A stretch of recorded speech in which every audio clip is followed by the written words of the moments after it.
રાજ્યના હજારો આંગણવાડી કર્મચારીઓ માટે આજે એક મહત્વના સમાચાર સામે આવ્યા છે.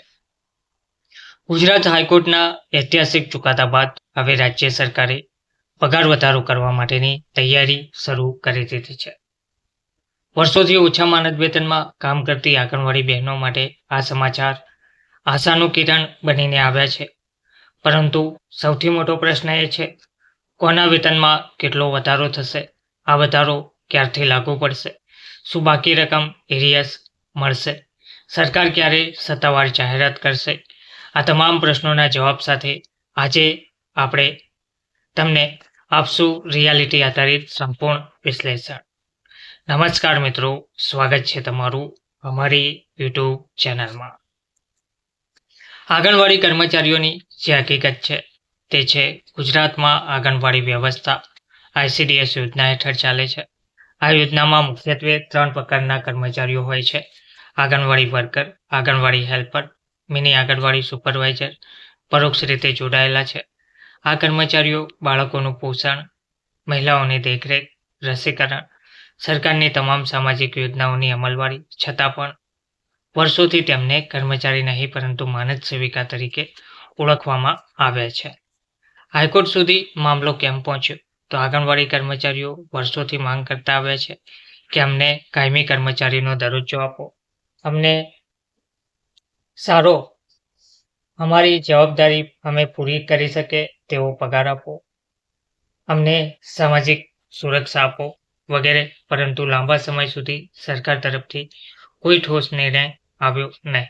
આથી આંગણવાડી બહેનોને કોર્ટનો દરવાજો આખરે ખટખટાવવો પડ્યો.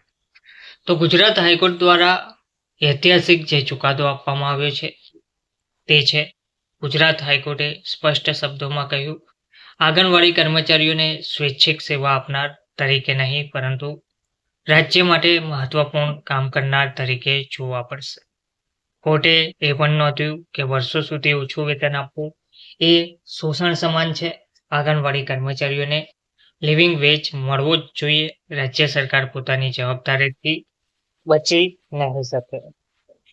આ ચુકાદો માત્ર કાયદાકીય નહીં પરંતુ સામાજિક ન્યાયનો ચુકાદો હતો. આ ચુકાદાથી આંગણવાડી બહેનોમાં ખુશીની લહેર જોવા મળી.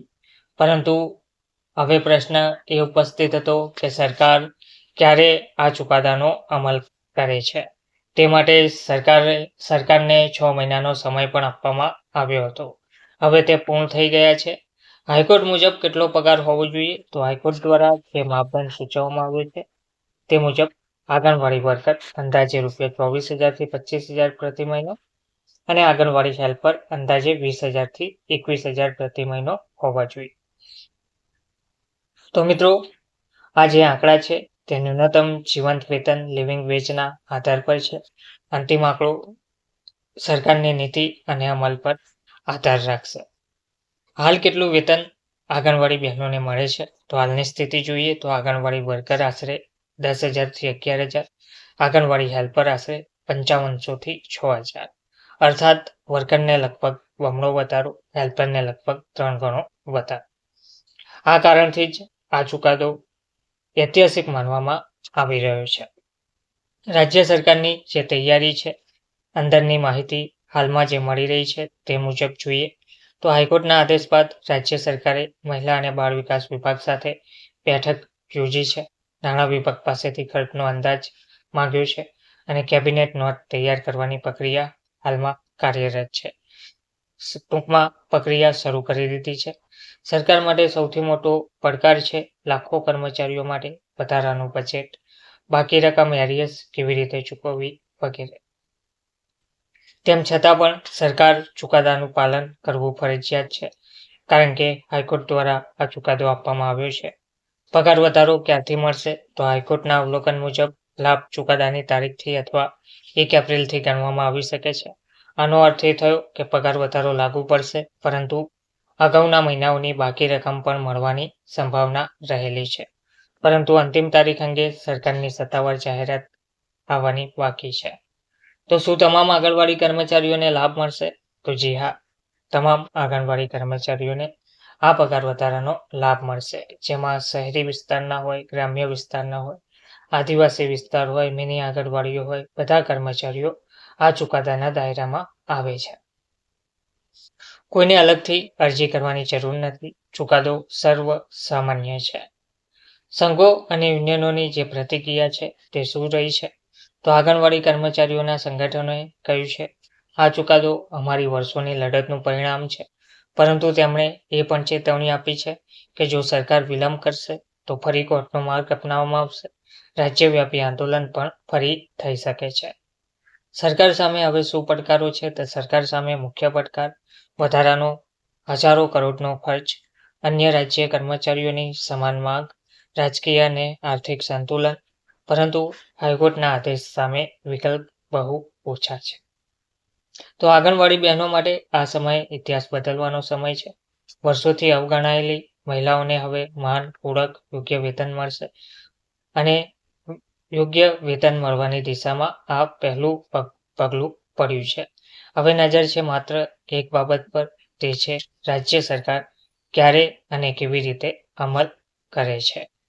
તો મિત્રો, લાંબા ગાળાથી ચાલી આવતી આ માંગ હતી, તેનો આખરે ગુજરાત હાઈકોર્ટ દ્વારા સ્પષ્ટ ચુકાદો આપ્યો છે અને આખરે સરકારે આંગણવાડી બહેનો સામે ઝૂકવું પડ્યું છે. લાંબા ગાળાની માંગનો આખરે અંત આવ્યો છે. આંગણવાડી બહેનને, કાર્યકરને હવે 24,000થી 25,000 જેટલો માનદ વેતન મળી રહેશે અને તેડાગર બહેનોને પણ 20,300, 20,000થી 21,000 જેટલું માનદ વેતન મળવાપાત્ર રહેશે. એટલું જ નહીં, આ જે ચુકાદા મુજબ આપણે જોઈએ તો 1 એપ્રિલ 2025થી આ લાગુ ગણવામાં આવ્યું છે. તો સરકાર જાહેર કરે ત્યાર પછીનું 1 એપ્રિલ પછીનું એરિયસ પણ આંગણવાડી બહેનને ચૂકવવામાં આવશે. એટલે કે આ જે એરિયસ છે એ તબક્કાવાર ચૂકવવામાં આવી શકે છે. તેના 3 મહિના કે 6 મહિનાના અંતરમાં આની ચૂકવણી થઈ શકે છે. તેમજ જે લાંબા ગાળાની માંગ હતી તેનો અંત આખરે આવ્યો છે. હજુ પણ આંગણવાડી બહેનોની જે માંગ હતી કે તેમને કાયમી કર્મચારી તરીકે ગણવામાં આવે, પરંતુ તે માંગને લઈને હજુ કોઈ નિર્ણય લેવામાં આવ્યો નથી. પરંતુ માનદ વેતન વધારાની જે સૌથી મોસ્ટ ઇમ્પોર્ટન્ટ માંગ હતી તેનો આખરે અંત આવ્યો છે. હાલમાં સરકાર તે માટેની તૈયારીઓ પણ આદરી રહી છે. તૈયારીઓ ચાલી રહી છે. મહિલા અને બાળ વિકાસ વિભાગને પણ સૂચના આપી દેવામાં આવી છે. બેઠક યોજીને નક્કી પણ કરવામાં આવ્યું છે. નાણાં વિભાગ પાસેથી પણ ખર્ચનો અંદાજ મંગાવી લેવામાં આવ્યો છે. કેબિનેટ નોટ પણ તૈયાર કરવાની પ્રક્રિયા શરૂ કરી દીધી છે. ટૂંકમાં હાલ આ અંતિમ તબક્કા પર પ્રક્રિયા ચાલી રહી છે. નવા વર્ષમાં આંગણવાડી બહેનોને પગાર વધારા સાથે નવું વેતન મળવાપાત્ર રહેશે, તેમજ બાકી રહેતું એરિયસ પણ તેમને ચૂકવવામાં આવશે. આંગણવાડી બહેનને લગભગ કાર્યકરને લગભગ 24,800 જેટલો પગાર મળી શકે છે અને આંગણવાડી હેલ્પર બહેનને લગભગ 20,300 જેટલો પગાર મળી શકે છે. પરંતુ અંતિમ જે આંકડા છે તે સરકારની નીતિ અને અમલ પર આધાર રાખશે. તો હવે તે પણ જોવાનું રહેશે કે સરકાર આખરે છેલ્લો કયો આંકડો ફાઇનલ કરે છે અને આંગણવાડી બહેનોને કેટલું માનદ વેતનમાં વધારો આપે છે. બાકી અત્યારે જે જોવામાં આવી રહ્યું છે તે મુજબ, મળતી માહિતી મુજબ આપણે જોઈએ તો આંગણવાડી બહેનોના માનદ વેતનમાં, કાર્યકરના માનદ વેતનમાં બમણો અને તેડાગરના માનદ વેતનમાં લગભગ 3 ગણો વધારો જોવા મળી રહ્યો છે. તો મિત્રો, આંગણવાડી બહેનો જે લાંબા સમયથી માંગ કરી રહી હતી તે આખરે તેમની જીત થઈ છે. ધન્યવાદ.